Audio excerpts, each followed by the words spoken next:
बोल अब तो बोल।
सभी को मेरा प्रणाम। आज के एपिसोड में हमारे साथ हैं डॉक्टर चंद्रिमा मुजुमदार जी। बहुत अच्छी सरोद वादिका है, बहुत सुंदर सरोद बजाती है। नमस्कार चंद्रिमा जी, आपका स्वागत करती हूँ। नमस्कार राधिका जी, नमस्कार आपको और धन्यवाद आपको कि आपने मुझे इस कार्यक्रम के लिए बुलाया। जी चंद्रिमा जी, एक बात जो बड़ी विचित्र सी है कि सरोद कितना सुंदर इंस्ट्रूमेंट है, वीणाएं हैं। फॉर्चुनेटली फाउंडेशन में वीणा सीखने वाले कुछ लोग आते हैं, काफी लोग आते हैं, लेकिन फिर भी अगर हम देखें रुद्र वीणा, विचित्र वीणा, सरोद, संतूर, सारंगी, इसराज, दिलरुबा, इखोरा है, जल तरंग, ठीक है, सितार के लिए भी उतने नहीं है जितने होने चाहिए। तो ये जो हमारे वाद्य, खास करके हम उन वाद्यों की बात करें कि आप सरोद बजाती है, मैं वीणा बजाती हूँ, तो ये वाद्य जो बहुत ही रेयरली बजाए जा रहे हैं आजकल, ये नहीं सीख रहे हैं लोग। इनको सिखा, इनके लिए इनको कैसे पहुंचाया जाए, कैसे क्या किया जाए कि स्टूडेंट्स को कितना क्या हो सकता है। मतलब मुझे समझ में नहीं आता कि ऐसा क्यों हो रहा है कि सरोद क्यों नहीं सीखने आते, वीणा क्यों नहीं सीखने आते, भारतीय वाद्य क्यों। बच्चे सरोद सीखने आते हैं, लेकिन जहाँ सरोद खरीदने की बात आती है ना, तो जो उनके माता पिता होते हैं वो सोचते हैं कि म्यूजिक के लिए 10, 15, 20 हजार रुपए एक इंस्ट्रूमेंट पे खर्च करेंगे, वो भी बिगिनर्स इंस्ट्रूमेंट है, कोई प्रोफेशनल इंस्ट्रूमेंट नहीं है, और एक छोटे बच्चे के लिए इतना वो खर्च करने को राजी नहीं होते। Problem is with parents. बच्चे जो है ना, वो जब एक अच्छा वादन सुनते हैं, they are very inspired, they want to learn. उनको आप बैठा के सिखा दीजिए, वो सीख भी लेते हैं, सीख लेते हैं और लेकिन जहां बात आती है, हाँ, जहां बात आती है कि अब खरीदना पड़ेगा इंस्ट्रूमेंट, घर में बच्चा थोड़ा तो पिकअप कर रहा है, ग्रास्पिंग क्वालिटी अच्छी है, इंटरेस्ट है बहुत ज्यादा, और बहुत मतलब एक्साइटेड है उसको लेके, उसको सरोद की आवाज बहुत अच्छी लग रही है। ऐसे कई बच्चे मेरे पास आए हैं, लेकिन जहां उनके माँ बाप को आप कहें कि अब आप एक इंस्ट्रूमेंट ले लीजिए, उसको घर में भी प्रैक्टिस करना पड़ेगा, इसको सिर्फ क्लास में सीखने से नहीं होगा, तो वो वहां पे पीछे हट जाए। अब इसका क्या उपाय है? इसका उपाय मैं ये सोचती हूँ कि अगर कुछ कॉर्पोरेट्स वगैरह स्पॉन्सरशिप्स दे, ऐसे जैसे इंजीनियरिंग स्टूडेंट्स को कई कॉर्पोरेट्स प्रमोट करते हैं, स्पॉन्सर करते हैं, जैसे स्पोर्ट्स में स्पॉन्सर करते हैं, आपने देखा होगा बैंक्स वगैरह स्पोर्ट्समैन को स्पॉन्सर करते हैं। तो we definitely desperately need some sponsors for aspirants of classical music, because at the end of the day पैसा तो खर्च होता ही है जी। और अगर माँ बाप की मजबूरी भी हो सकती है, लेकिन मैं ये सोचती हूँ कि जो एक 15-20 हजार का मोबाइल खरीद सकते हैं, लैपटॉप खरीद सकते हैं, बाकी चीजें खरीद सकते हैं, तो एक इंस्ट्रूमेंट भी खरीद सकते हैं, लेकिन नहीं करते। सिंथेसाइजर खरीदते हैं, गिटार खरीदते हैं, लेकिन जो ऑर्गेनिक इंस्ट्रूमेंट्स हैं उनके प्रति थोड़ी सी उदासीनता है हमारे देश में। सैड मुझे लगता है पेरेंट्स क्योंकि सब लोगों की बातों से यही समझ में आ रहा है कि पेरेंट्स को समझना चीजों को बहुत ज्यादा जरूरी है, कि ये भी इतना ही महत्वपूर्ण है जितना कि बाकी चीजें महत्वपूर्ण है। स्कूलों पे, बड़े बड़े इंटरनेशनल स्कूल्स पे खर्चा करते हैं पेरेंट्स जी, शादियों में इतना खर्चा करते हैं शादियों में बहुत ऐसा नहीं है कि लोगों के पास पैसा नहीं है, लेकिन वो नजरिया नहीं है कि एक 15-20 हजार का, 20-25 हजार का एक म्यूजिकल इंस्ट्रूमेंट लेना है, तो वो नजरिया नहीं है। तो मुझे लगता है कि सबसे तो पेरेंट्स को शिक्षित करना है, उनको जागरूक बनाना है, क्योंकि वो जो पीढ़ी है, हमारी जो पीढ़ी है, वो धीरे धीरे इस चीज को नहीं ले पाई है, और इसीलिए अब हमारी आने वाली पीढ़ी उस there is a gap, there is a big gap.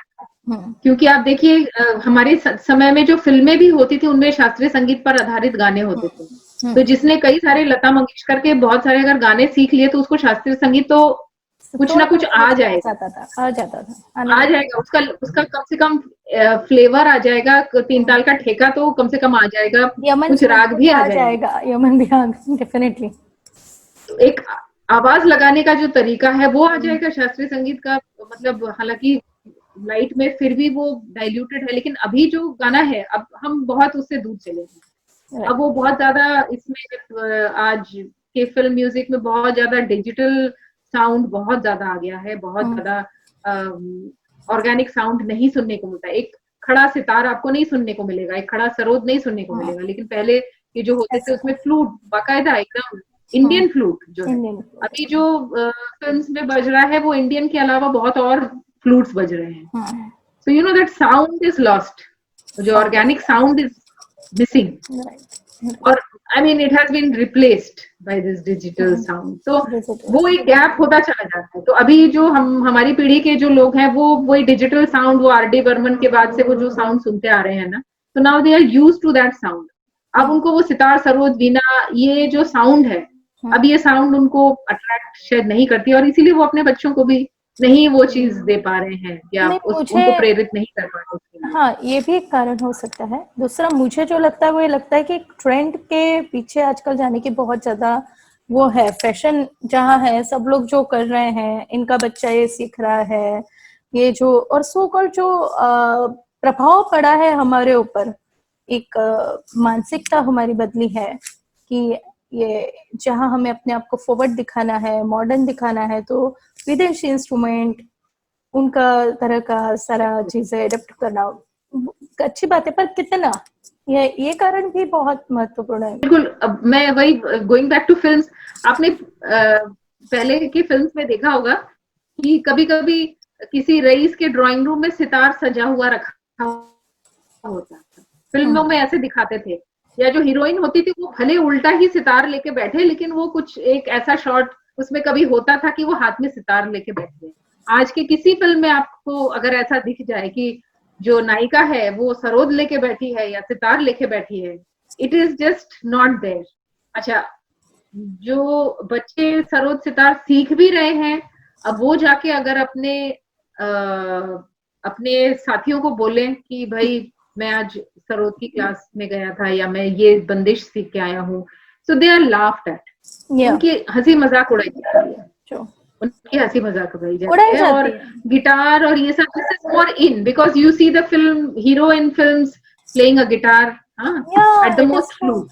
तो ये इट हैपेंड, तो ये तो समाज का रिफ्लेक्शन है। ये तो मेरे घर में हुआ है। मेरी बेटी क्लासिकल गा रही थी स्कूल में, उसने बच्चों के सामने क्लासिकल गाया, बच्चों ने मजाक उड़ाया, ठीक है, टीचर ने भी उसे अप्रिशिएट नहीं किया और वो इतना रोई। फिर मैंने प्रिंसिपल से जाके बात की, मैंने कहा जो भी है आप हमारे देश में हैं, तो कम से कम अगर कोई क्लासिकल सुनाता है या कोई गाता है तो आप अपने बच्चों को समझाए कि उसे अप्रिशिएट करना है, कम से कम मजाक ना बनाए, कम से कम उस चीज का वो मजाक ना बनाए। सही बात है। Same has happened with my son also. मतलब स्कूल में ऐसा कोई उनको इंस्पायर नहीं करता है, या इंस्पायर क्या, उनको कोई ऐसा अलग से अप्रिसिएशन नहीं मिलता है, या टीचर्स उनको कोई इस बारे में कोई तवज्जो ही नहीं देती है कि अच्छा सरोद सीखता है, ठीक है सीखते होगे, कुछ होगा। तो बच्चा जब ये फेस करता है ना, तो उसको बहुत मायूसी होती है। तो इसमें लेकिन राधिका जी, मुझे ऐसा लगता है कि इसमें हम लोगों का बहुत बड़ा रोल है। हम लोगों को जाके लोगों को शिक्षित करना पड़ेगा। उनको शिक्षित क्या मतलब, उनको we have to make them appreciate this. इसके लिए वर्कशॉप करना, आप जैसा ये जो डिस्कशन कर रहे हैं, इस तरह की चीजें हैं। गाना बजाना तो हम कर रहे हैं, ठीक है, प्रयास कर रहे हैं, ये सब तो अपने घर में कर रहे हैं, लेकिन हमें म्यूजिशियंस को अपने दायरे से निकल के थोड़ा सा समाज के अंदर अपनी उपस्थिति का एहसास दिलाना पड़ेगा, अपनी उपस्थिति को कायम करना पड़ेगा।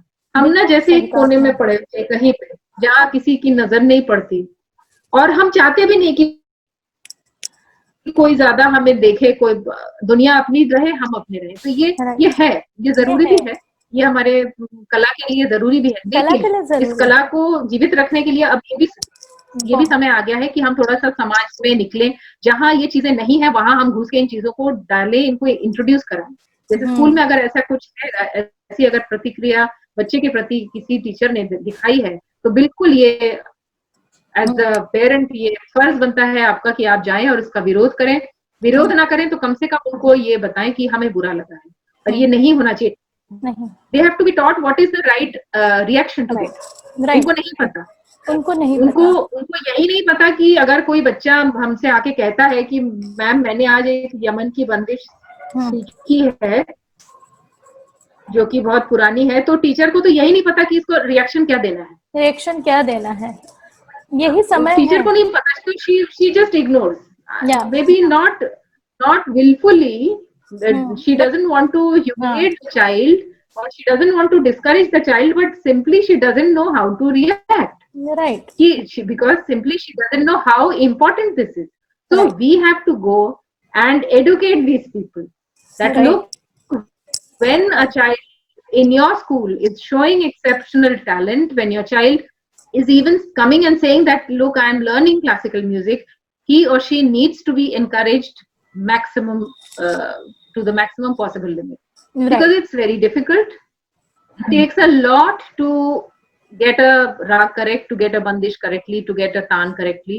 It takes a lot of effort, and the child has no sort of inspiration from his friends. Child has no encouragement from his teachers, which is very demoralizing. So we have to go and educate our right. you know, माँ बाप से teachers. ज्यादा बच्चे attach होते हैं अपने friend से और स्पेशली टीचर्स के साथ। अगर टीचर्स उन्हें कुछ कह दे, जितना मुझे मेरा बचपन याद है, मेरी टीचर अगर मुझे कुछ इनकरेज कर दे तो मेरे लिए तो बहुत बड़ी चीज होती थी। तो अगर टीचर्स को, और यह बात अपने और बहुत अच्छी बात कही, सही बात की कि इस तरह से हमें बाहर निकल के आने का वक्त आ गया है कि हम अपने एक जो हमने अपने शांति का एक वो बनाया हुआ है जिसमें हम बैठकर बजाते हैं और परफॉर्म करते हैं, उससे बाहर निकल के अभी हमको बोलना और समाज के सामने आना जरूरी है। शायद तभी लोगों को ये चीज समझ में आएगी, तभी शायद वो जो चीजें अभी गड़बड़ा रही है, क्योंकि हमने कभी कुछ कहा ही नहीं है, हमने कभी बताया उपस्थिति, आप जैसे बहुत सही वर्ड का कि अपने उपस्थिति हमने कभी दर्ज ही नहीं करवाई है हमारे समाज में इस तरह से। जी, बहुत अच्छा लगा चंद्रिमा जी, बहुत अच्छी बातें की आपने, बहुत अच्छा लगा। Thank you so much. Most welcome.